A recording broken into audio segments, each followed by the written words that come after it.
All right, everybody, welcome to my first YouTube video. If you don't know me already, my name is Travis and I talk about nootropics. So these are basically just compounds that enhance cognition. Most of the time, these are research chemicals. And if you don't know about them yet, you can start with checking out my TikTok, travis.mind. I'm assuming most of you come from here anyway. Just go scroll through those videos. I talk about different compounds, what they do, and how they enhance cognition.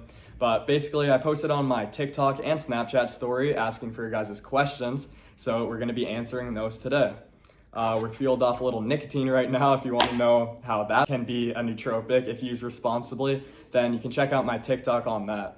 So my first two questions were people asking about the dosing on ACD-856 and TAK-653.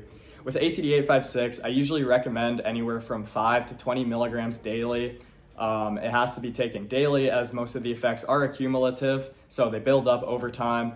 With TAK-653, you can do 2 to 4 milligrams just as needed as these effects are acute, so they're pretty much instant. I take it around 2 to 6 days a week, just focused around studying days.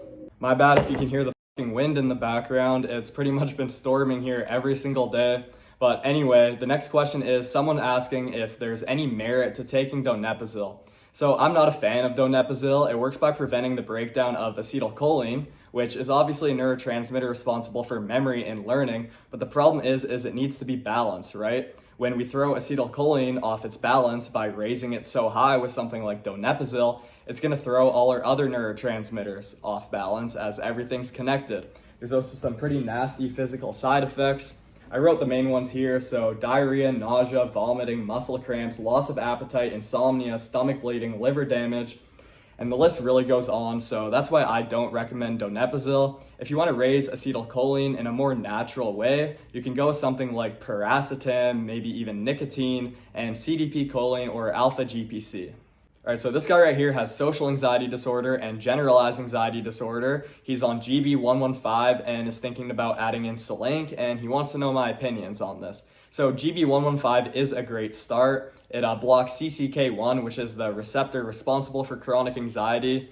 Selenk is good. It acts as a positive allosteric modulator of GABA A, so mechanistically similar to benzodiazepines, but obviously in a much more safe and mild way. You could also add in intranasal oxytocin acetate. This is going to increase sociability, so that drive to go participate in social discussion and last longer in it. If none of this works, it might be worth it to see a psychiatrist and potentially get on an SSRI. All right, we got my boy Wesley asking if beer is good for ascension, and the answer is yes. Beer is going to be a good diuretic. It's going to de-bloat you, and it's also going to lower social inhibition, maybe help you talk to some bitches a bit more. Let's just ignore the bloat the next day and, the neurotoxicity to the brain, because that isn't that important. All right, next up, we got a question from my TREN lovers. So these guys are wondering how to prevent neurotoxicity as much as they can while running the very neurotoxic anabolic steroid trenbolone. What I recommend for this is 5 milligrams of memantine daily. This is going to help lower glutamate expression. You can do 2.5 milligrams of dihexa daily while on cycle. This is going to restore or help restore the synaptic process, creating new dendritic spines, enhancing synaptic connections, promoting neurogenesis, and regulating neuroinflammation. Next up, we can do 20 to 40 units of intranasal insulin. Again, amazing for the synaptic process. It's also amazing for neuroinflammation and can help prevent against dopamine toxicity. We can do 1,000 milligrams of the supplement berberine. This is going to help clear out some of those amyloid beta plaques, which is obviously something we want to avoid. We don't want plaque buildup in our brain. While on TREN, you're going to need a solid antioxidant protocol, as TREN is very inflammatory. You can do something like 12 to 24 milligrams of astaxanthin. You can do vitamin C, carnosic acid, 1,200 milligrams of NAC, or maybe 100 milligrams of injectable glutathione. You could probably raise that, honestly. We're going to want to add in fish oil, so maybe around 2 grams of DHA, around 2 grams of EPA. This is, again, very good for the synaptic process, very good for lowering neuroinflammation, and it's also good for cholesterol management. So we're kind of hitting 2 birds with 1 stone here. Now, you're also going to want to run a protocol after you get off the TREN. So you can start with 5 to 10 milliliters of cerebral lysin with a 20-day cycle. This is going to help restore some neurotrophins that were lowered by TREN and reduce any more neuroinflammation. You're going to want to do a 40 milligram 9-MeBC cycle for 20 days to help repair the dopaminergic system, as TREN is very harmful on your dopamine circuits. Sleep is also extremely beneficial for neuroprotection on TREN. A protocol you can use for this is maybe 5 to 10 milligrams of lemborexant. You can do like 5 all the way up to like 200 milligrams of melatonin if you want to experiment with the megadose, as it is a powerful antioxidant. Maybe 400 milligrams of carnosic acid and 400 milligrams of magnesium glycinate before bed. You can also throw on a glycine supplement on top of this. All right, so my phone just ran out of fucking storage, and I'm not really trying to deal with clearing that up right now. So we're finishing the video on my MacBook. I'm sorry if the quality is absolute dog shit, but this is what we gotta work with. So anyway, this guy right here is wondering about a stack or some compound recommendations to help with his speech impediment. I will say there isn't any FDA-approved medications for speech impediments yet, but we could theoretically experiment with certain things like lowering anxiety, so GB115, Selank, propranolol, and low-dose memantine could be a solid daily stack. You could try pregabalin every once in a while, but it isn't something you want to get dependent or addicted to.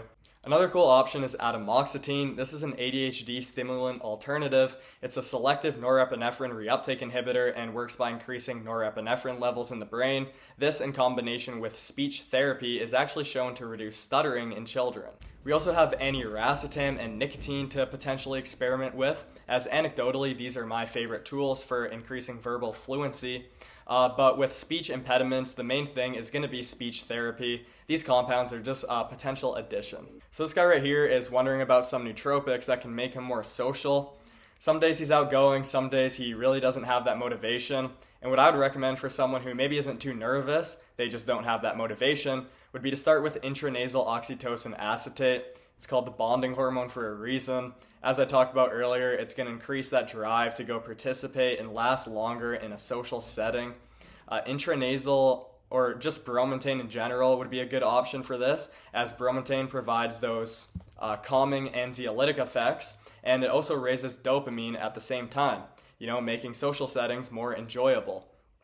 My go-to favorite for this would be nicotine, as it's going to enhance verbal fluency, but it also gives you that euphoria, kind of giving more energy and motivation to be a social person. Alright, so just to let you guys know, I can't answer vague questions like this. I really need to know your goals before I can recommend anything, as there isn't a one-size-fits-all answer to these questions. Alright, last question I'll be answering today is this guy's wondering about a stack for good grades and heavy memorization. So with study stacks, it really depends on what you're studying. Sometimes people are studying maybe something easier, but there's just a lot of it and they don't have the motivation to do the work. Sometimes it's more comprehensive subjects that require a lot of learning and memory and coding skills. But since this guy mentioned heavy memorization, I'm going to assume it's a comprehensive subject. So with this, I'd recommend hitting the dopaminergic and synaptic plasticity pathway. For the dopaminergic, you can do 20 milligrams of 9-MeBC alongside a stimulant, so maybe an amphetamine, methylphenidate. You could do 100 milligrams of phenylpiracetam twice a week. Can't really go more, as you build up a tolerance really quickly. You can maybe even do nicotine or KW6356. I will say with the KW6356, I wouldn't do this frequently, only on occasions where you have really big studying days, as the half-life is so long, it's going to wreck your sleep. It's going to leave you fatigued for probably 3 days. With the synaptic plasticity pathway, you could just do something like dihexa, ACD856, TAK653, intranasal insulin. Pick one of those, two of those, all of those, I don't really care. But yeah, combine those two and you're going to have good grades. But anyway, thank you guys for watching my first YouTube video. Make sure to subscribe. I'm going to try to stay more consistent with these. Again, follow my TikTok, travis.mind, if you don't already. I also offer one-on-one consultations where I go through your goals and build a whole protocol for you. I have Cognitive University in the link in my bio. It's a private community. We do weekly private Q&A calls, have a chat where everyone's always talking, and we have a lot of write-ups and modules with more in-depth information. I also have my affiliates that I'll link down below if you're wondering where to source any of these nootropics. But anyway, I hope you guys all have an amazing day, and yeah.